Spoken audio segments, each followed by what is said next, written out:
ஒரு நாள் இப்ராஹிம் அலைஹிஸ்ஸலாம் அவர் மனைவி மற்றும் சிறிய குழந்தை இஸ்மாயில் அலைஹிஸ்ஸலாமை அழைத்துக் கொண்டு புறப்பட்டார். ஒரு இடத்தில் தங்க வைத்து இருந்த சிறிய நீர் சேமிப்பை, அதில் தண்ணீர் மற்றும் சிறிது உணவு கொடுத்து அல்லாவின் கட்டளையின்படி ஒரு வேலைக்காக அவர் மட்டுமே விட்டுச் சென்றார். மக்காவின் வெறிமையான பாலைவனத்தில் விட்டுச் சென்றபோது அங்கு நீர் இல்லை, செடி இல்லை, மனிதர்கள் இல்லை. சில நாட்களுக்கு பிறகு தண்ணீர் மற்றும் உணவு எல்லாம் முடிந்துவிட்டது. உணவில்லாமல் அவரது பால் நின்றது.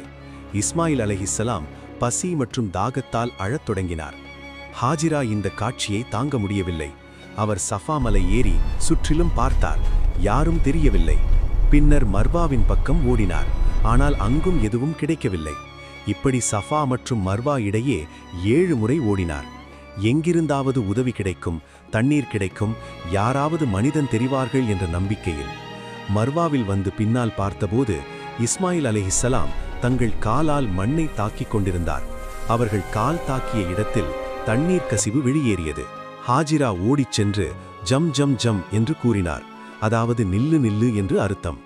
தண்ணீர் ஓடி வீணாகிக் கூடாது என்று கைகளால் மணலை தேக்கி அந்த தண்ணீரை தடுத்து வைத்தனர்.